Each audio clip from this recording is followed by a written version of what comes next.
Hello, everyone, and welcome to our next panel, which is all about the amazing artist collective known as the Echo Society. We're here at the Film Music House at Sundance Film Festival, and I'm so excited to welcome the following panelists: Joseph Trapanese, Benjamin Wynn, Jeremy Zuckerman, Brendan Angelides, Nathan Johnson, and Rob Simonsen. Welcome, guys. Thank you so much for joining me.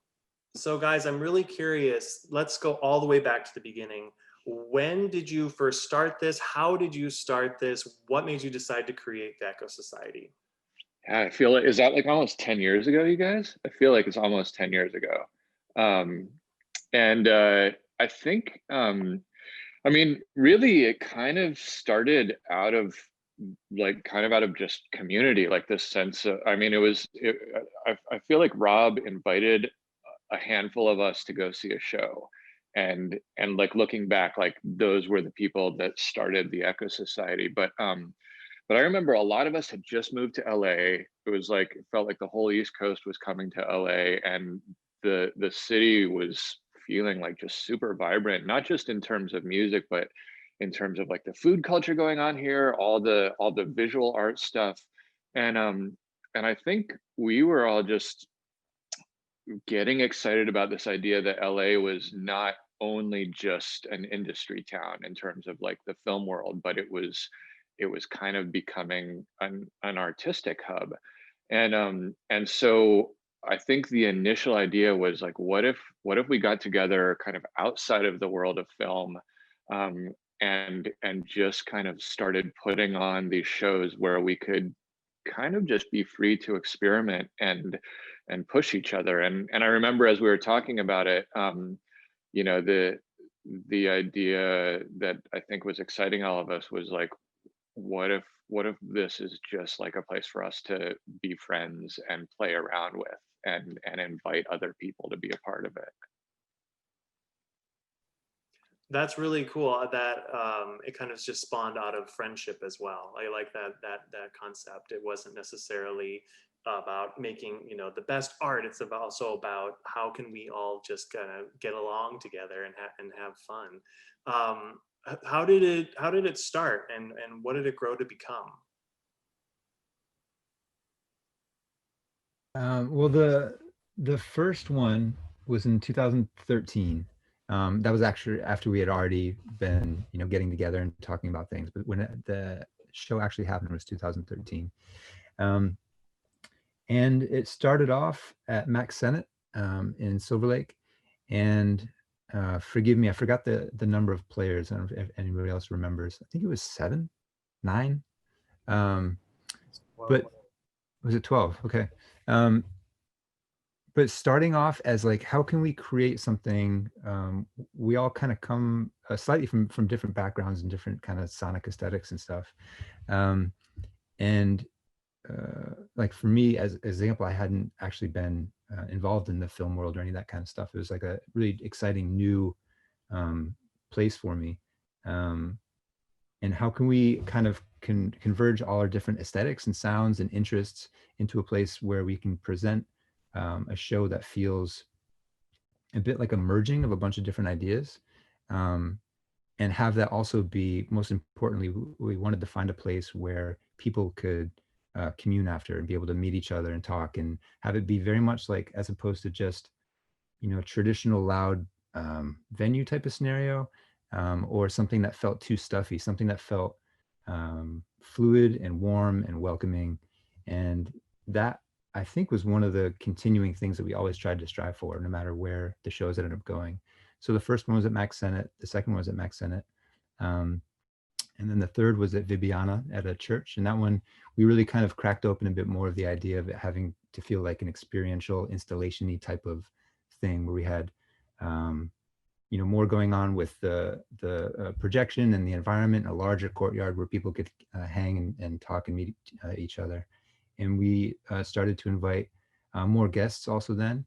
That one was very kind of floral and, for lack of a better term, just pretty in a sense.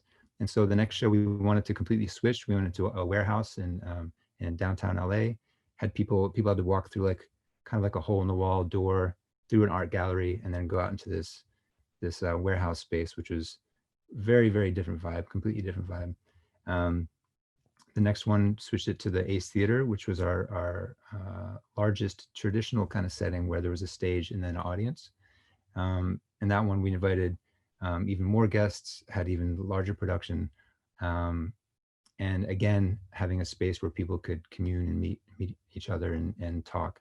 And from there, the last show that we ended up doing ended up being in a house on the top of a hill in Silver Lake. There was 2 floors, and people got to go through the house over the course of 3 days, multiple shows per day, and got to experience players playing in all the different rooms. And it was kind of set up very much like an installation type of piece. And once again, trying to keep this feeling of community and warmth and invitingness while also experiencing something that people hadn't ever experienced before. Speaking of that last concert, I know there was a number of guest artists involved as well, and you've had guest artists in past shows. What is the selection process of inviting new musicians and new acts to join your collective and do concerts alongside you guys? Can I jump in and talk more about the last 2 points before we move on and talk about that? Yeah, of course, yeah. Yeah, I just wanted to add something that came to mind as we're talking about how things formed. And I think one of the things that really resonated with us when we started talking about doing this was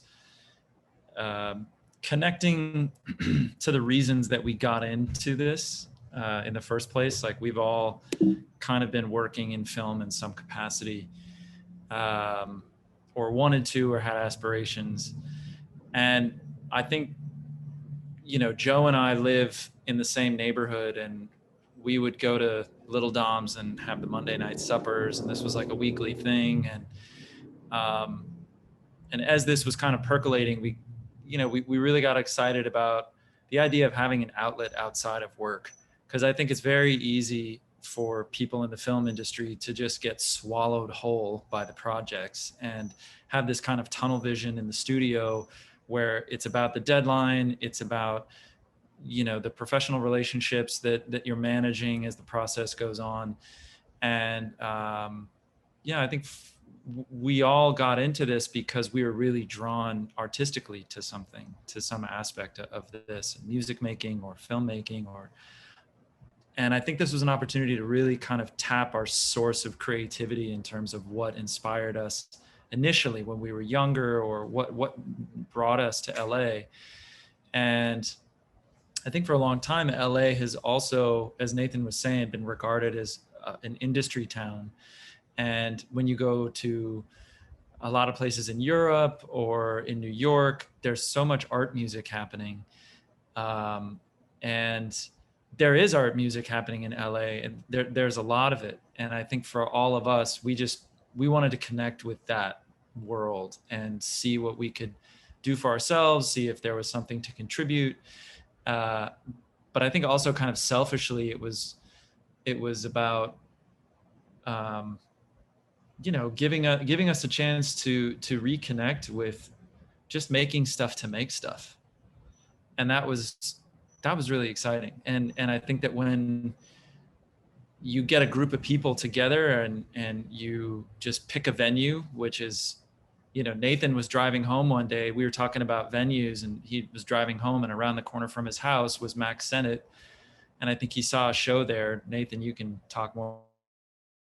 And he poked his head in, and then, you know, let us know, like, hey guys, I think I found a cool space. And it was always a bit of, we don't have the answer of what we're doing, but there's a step that we can take. So we would take it, and then that would kind of pull us forward.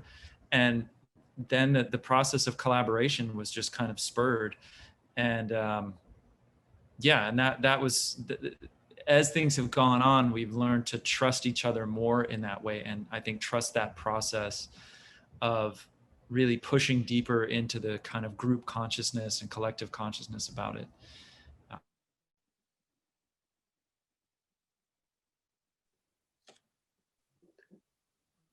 Well, So I just wanted to add that. sorry to interrupt you. You just froze on us a little bit, but I just wanted to uh, jump in there just to say that I love that the process of discovery and that idea that you didn't have all the answers right away. You guys are really learning as you progress, but the drive to do was there. You guys, we have to do something. We have to create something. We have to present something incredible. And you know, learning along the way, I think, is the best way, because I think a lot of people get frozen in fear and indecision and just the idea that they can't pull it together. But you guys totally pulled it together, obviously, for many years. So that's I love that you're kind of giving that message out there to artists that want to do something, you know, with their craft, but might be afraid or not know the next steps. And sometimes you don't need to know all the steps. You just need to move forward.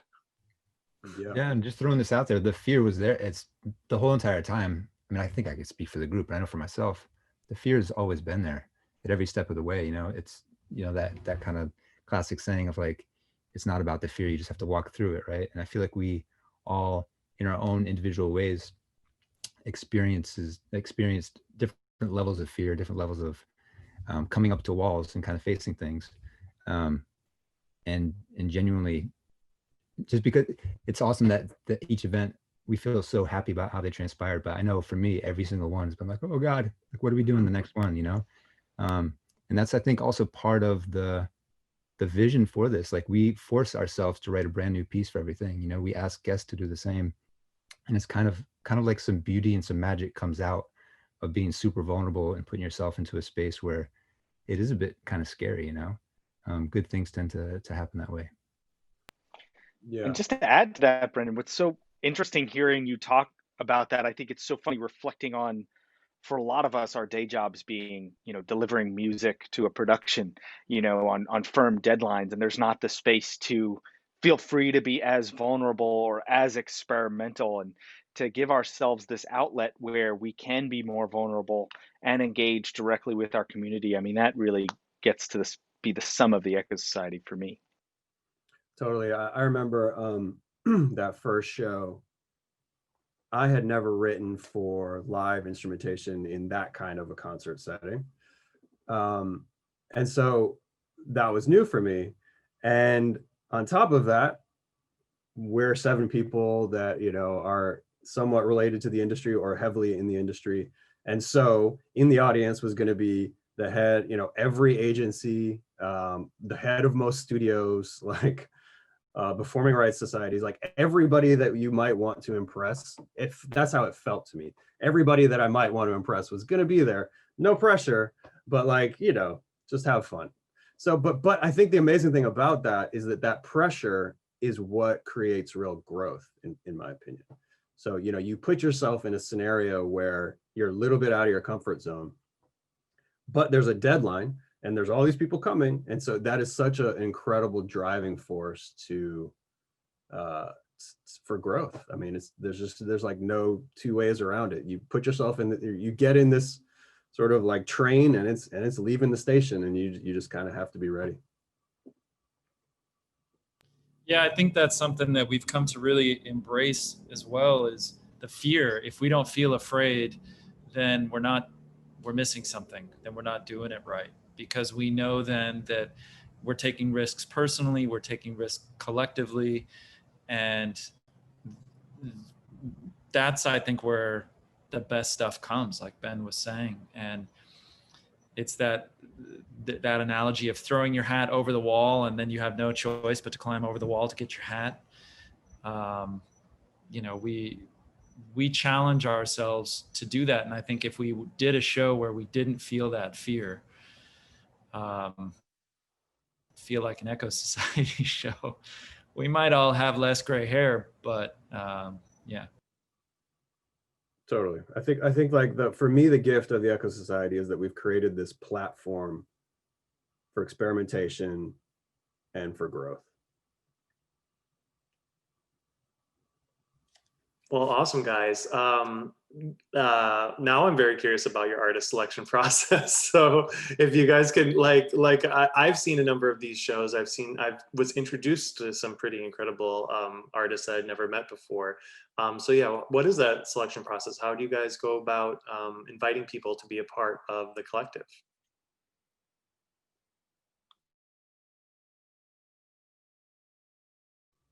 guess I can take this one. Um, like all things, it comes from collaboration, and we all have like different experiences, different tastes, like pretty wide range of tastes among, the whole group. We're exposed to different things. And so, we have many conversations and we turn each other on to different music. And we take into consideration like what the theme is of of the night, of the event, and sort of all the aspects of the artists surrounding that. And does it make sense, not just their aesthetics, but going more a little deeper than that. And then we reach out to people, and a lot of times some people, sometimes we aim really high. We reach out to, we reach out to someone that we think maybe won't answer us, and sometimes we're surprised, because it's amazing how many people respond to this idea of just like, here's your platform, here are your tools, create whatever you want to do. Here's this sort of idea. We give them sort of some parameters, but there's a real freedom there. And we try to look for artists who maybe haven't done what we're asking of them. And we think, that will be something they'll be excited about and something that will attract them to it. Because that's what, as we've been talking about, that's what attracts us to this whole thing. And almost everyone is very excited to do something for this. A lot of people are busy and they're unable to for whatever reason, but most people are really excited. I mean, it is an amazing gift, like for all of us, to be given this, like, these resources, and we know it's going to be a beautiful event with these great visual artists, and the sound's going to be really good, and we're going to, there's going to be a lot of money involved because, going directly into the show, no one makes anything off of it. Quite the opposite. Right, Ralph? Yeah, it's just, I think people respond to this thing because, there's this sort of, we tried to sort of put it into words a while ago. Like, we have this metaphor of a container, right? And the container is this like safe, it's kind of tropey right now to say safe space. I mean, it's an important concept, but we've heard that, but it is like a safe space where we can create, and no one's competitive, and everyone's just excited for everyone else, and people, and artists will respond to that. And especially like in LA, where, artists have most art, at least in our world, has such a sort of functional, practical, pragmatic purpose. And to be given like the freedom to just go nuts and try something maybe you wanted to try, but you haven't had an opportunity, or you've been scared to, which was the case with me. From the first show, that was the situation for me. I wanted to try something for a long time. I had this idea and I was scared to do it, and then came down to the wire and I had to create something. And that was the thing that kept coming back to me. And it became like a direction that to this day, I'm still sort of following, in my own sort of work. So anyway, yeah, that's sort of the long answer to, I think. Feel free anyone to jump in to contribute, but. Yeah, I mean, I wanted to throw out. Go ahead. Oh, I was gonna say just real quick. It's also very, like, logistically, it's quite simple. We just kind of keep a Google Doc with people that inspire us, and we start sort of like responding to that, and then we start reaching out. So it's we just communally keep a sort of list of people that really inspire us. There's a lot of Google Docs. We have a lot of Google Docs. And to further on what Ben was saying, community, that word keeps coming up. And I think that comes up here too, in the sense that some of our guests have been artists who are other members of the community that we want to make sure to highlight, that maybe not everyone, we don't think everyone is as aware of them as the community should be. Others are artists who we feel that our community should know and be introduced to. For instance, on one show, we had 3 composers from Iceland, so we felt we want to highlight these 3 different artists who were doing incredible stuff in Iceland, and we brought them to LA. And also, to kind of further on a point Jeremy made, because I've conducted quite a bit of the shows, I've had some really amazing memories. One of them being like Amon Tobin was our guest for the Bloom, or one of our guests for the Bloom concert. And, here's someone who I've been worshiping for years, who's an incredible artist. He had never worked with acoustic instruments in that way, with like a set orchestra. So how awesome is it that we were able to, give that gift to an artist that we all love and respect, and then they can use it to inform their future work. So I have to thank Brendan for that connection. Brendan, he was one of your mentors, I believe. Mentor, troublemaking mentor, for sure. But yeah, absolutely. I feel like that's all. And I've learned about so many different artists through this process too. These guys have shared, like Jeremy was mentioning, we all have very different kind of taste, and we all come from, even if there are overlapping paths of, like what the guys were referring to, some of the industry side of it. Been really exposed to some different stuff. Like for example, being able to have Reggie Watts come out and do his thing inside the house, while down the hall there's you know a ukulele and some cellos, and completely different type of thing happening. For me, I feel like there's some real beauty in having different people come under one roof, given these kind of set parameters. Some really beautiful things have come about. Just on a personal tip, I've just been really inspired by seeing to some of the stuff that they do, And it's exciting to hear you continue that thought, Brendan, because while you were talking earlier about the different shows and kind of summarized our trajectory of shows, it was awesome thinking about, first of all, the shows themselves, but second of all, the artists, how everything's evolved. So from what it seems like, looking back on it very organically, like you said, we did this big show in a theater at one point, and our next show was like a reaction to that, was like the complete opposite. We need to do a bunch of tiny shows in a house, so same idea goes for the artists. We kind of react to what we're feeling from one show, and it guides us to the next show. Yeah, I have something to add to that whole community aspect. I think, in the beginning, the way we've done all of these shows, and especially in the beginning, was just by realizing how in Los Angeles, we all know so many people that are creative, doing all kinds of different creative things. A lot of them are here because of the film industry, but they are, sort of like, they're incredible artisans for doing anything, right? So somebody knows a lighting designer, and that's, and somebody else knew a visual artist that could do projection. And so we reached out to them, and through, the power of us 7 people and everybody that we know by extension, it just created this huge pool of community that we could sort of give a platform to create something new with.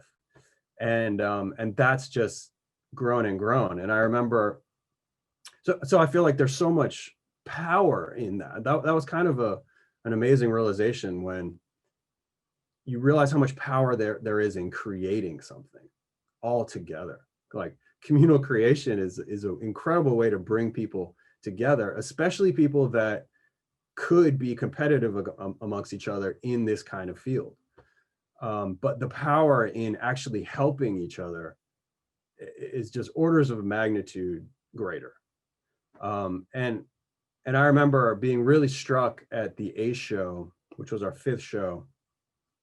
That was the first show that I didn't perform on stage with the orchestra for my piece. So I was in the audience just watching it. And I remember being so struck that I now knew everybody that could make this happen. Like, from the musicians to the conductor, to the copyist, to the lighting designer, to the people, the people that help us produce it. I mean, and knowing that you have that kind of like power in your own community is incredibly inspirational. Can you guys talk a little bit about the actual musicians, the people that are performing these pieces? Because I feel like a lot of composers love to talk about how the musicians really bring everything to life. That everything that you write down is just ink on paper. So I would love to hear a little bit about the selection process of these musicians. If you want to give a little name shout out to give them some credit, go for it. But who can tell us about who's actually performing this music? How lucky are we to be in Los Angeles with such a diverse group of musicians to draw upon? I think that's really what it came down to for us, is that we have, much like we wanted to bring certain artists as our guest artists, as people we want to highlight, we also wanted to highlight specific musicians. For instance, Lucia Micarelli is someone who has been the concertmaster for most of our shows, and by concertmaster meaning just basically the first chair violinist. But she is someone where, when I'm conducting an orchestra, I need to interface quite a bit with the concertmaster and to help organize things and help communicate with the orchestra. And she now has become a featured soloist on so many projects I've worked on. And it was through, I think, I forget who introduced us. Was if it was Rob who had put that together, and then Lucia's husband Neil is another incredible violinist who plays with us all the time, and they have a studio that they offered to us to rehearse in. So it's been this huge community coming together, and I'm so glad you brought that up, Chandler, of like highlighting those musicians, because they really do. Things would be silent without them. So they really do bring this to life. And for me, just as a member of the Echo Society, kind of like what Ben said when he was able to sit back at a concert and just kind of take it all in. I had a similar effect at the family event at the house. That was the first time I was able to really step back and enjoy. And same thing, I met all these musicians who I didn't know about, and now I knew, which was amazing. Or B, I hadn't seen in years. 10 years prior to family, I worked with a choreographer who was from India, and we had put together some music for her show, and we used an incredible tabla player who actually was at our family show playing again. So the connections, reconnections, community, it really just kind of drives home what it's about. I think the other thing about that too is, I remember getting ready for our first show. We were actually over at Lucia's house, and I remember we invited a bunch of the players to come over and just kind of talk us through their instruments. And we got to spend a lot of times like kind of pushing like what are like the outside edges of what you can do on your instrument, like what are the weird things, what are and that was, I mean, there's something really, really cool about when you're composing something, not composing for an instrument, but composing for a person, because you're like composing for their personality and for what they like. So that's something that we also try to do with all of our shows is have these little get-togethers where we're maybe working with the featured soloists or even just with a handful of instruments to just kind of have like an evening where we sit down in someone's house and say, we as composers, we might be sitting behind a computer all day writing. Will you show us what you can do with your instrument, with this instrument you've spent your whole life exploring? Like, get us excited about something that we might not know about. And that's been really fun. Even also because I think we like, the Echo Society specifically feels like this combination of electronic and acoustic expressions of music. And I feel like most of us are excited about how do we look into new ways of presenting something. So what is the future for Echo Society? Are you guys doing any sort of, like Zoom concert coming up, or what's a post-pandemic plan for you guys? Well, if it's post-pandemic, it's definitely not going to be on Zoom. Yeah, I think that, as we were saying before, we don't want to repeat ourselves, and we constantly want to be feeling the fear of embarking on a new idea and an idea that grips us. And we've been talking a lot actually and meeting a lot over Zoom and thinking about what's going on and absorbing the events that have unfolded over the past few years and internalizing that and talking about what we could do. So we're cooking on an idea, and I think I can speak for all of us that we're very excited. I think it's one of the more exciting ideas that we've had, and I think we want to keep going and deepening what we're doing and deepening our process with each other, which has become this kind of sacred thing, because we've grown to really trust each other, and to continue collaborating with other people and connecting with people who are inspiring, and seeing how we can continue to kind of turn the prism and discover new facets and new ways of interfacing with not just other musicians, but artists and thinkers and anyone who's creating things, or people who are experts, to try and make events that excite us and feel meaningful for us. And so I think that,